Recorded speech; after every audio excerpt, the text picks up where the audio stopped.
Әйел кісі ер кісіге, күйеуіне әрбір жақсы игі істерінде жәрдем етуі парыз, бұл міндетті. Мысалға дейік, ер кісі әйел бала шағасынан бөлек тағыдан міндеттемелері бар. Бірінші міндеттемесі ата-анасына қарасуы. Бұл еркектің мойнындағы міндет. Ата-анаға қараспаған бала ешқашан жақсылық хайыр күтпесін. Ол жақсылық көрмейді ол адам. Алла тағала көрсетпейді оған. Оның баласы өзінен бетер болып туады оған. Ата-анаға көмектесу ісі ер кісінің мойнында. Сол еріне жәрдем етіп отыру бұл әйел кісінің міндеті. Мысалға дейік, ар жақта ата-анасына ер кісінің жетпей жатыр. Сол кезде ер кісі керек болса айлығының тең жарымын кесіп алып, ата-анасын ұстатып жіберу керек, міндетті. Міндетті. Жеткізіп беру.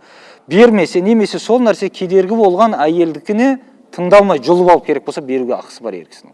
Әйел кісі осындайда жақсылықта жәрдем етсін деп айтқан. Бұны ұмытпайық. Біздегі қазір ерлі зайыптылардың сыйыспау себептері осы. Көптеген. Осында көреміз үнемі.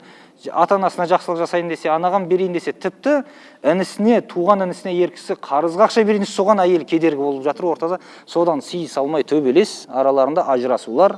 Әйел кісі өз міндетін білмей шектен асып кетті деген сөз. Жоқ, күйеуіне жәрдемші болу керек. Алла тағала ауызды берді ма, аш қалдырмайды ешқашан, жеткізеді. Әркімнің нәпақасы өзінде. Аллаға тәуекел етіп үйрену керек. Қолдағы 10 мың теңгеңіз кетіп қалғанмен өмір тоқтап қалмайды. Бергенге Алла тағала арттыра береді. Ата-анаға қараспаған адам дүниеде жақсылық күтпей ақ қойсын. Бұл ашықтан айтылатын нәрсе. Өйткені Алла тағала Аллаға құлшылық жасаңдар, ата-анаға жақсылық жасаңдар деп әмір қойды.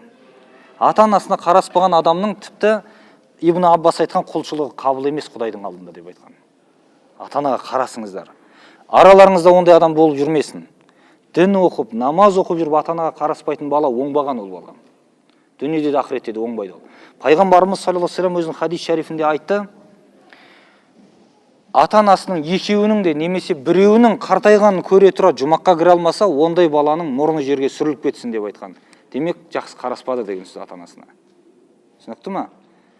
Ер кісі міндеттері әйел бала шағасын жеткізу секілді ата-анасына да жәрдем етіп отыруы үнемі. Үнемі айтамыз, осы жерде келіп көресіз, қаншама ата-ана телефонында единица жоқ қой. Баласы сонда бір 1000 теңге салып беруге жарамады ма сонда? 20 жылға дейін бақты ғой сол баланы. Бір 1000 теңге салып беруге жарамайтын бала. Өмірде бір істі бітіре алмаса, не бітіреді ол өмірде басқа? Соның үшін ағайындар, мұсылман бауырлар, ер кісілер міндетті атқару керек. Бала шағыңызды тамақтандыру, киіндіру, әйел бала шағыңызға жеткізу. Тура сол секілді ата-аналарыңызға жеткізісіп отыру бұл ер кісіге міндет. Алла тағаланың үкімі осы.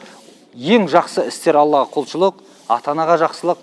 Одан кейін керек болса, Аллаға құлшылық тұрады бірінші орында. Екінші орында ата-анаға жақсылық тұрады. Одан кейін барып әйел бала шағаңыз келеді. Оны ұмытпаңыз. Жақсы ниетте болып, үнемі жақсылыққа жәрдемші болсын әйел кісілер. Сонда жақсылыққа жетеді. Ер кісі міндеттерін ешқашан ұмытпау керек. Әйел бала шағасын бағу керек сияқты ата-анасына да жәрдем ету керек. Осы нәрселерге иншалла мән беріңіздер.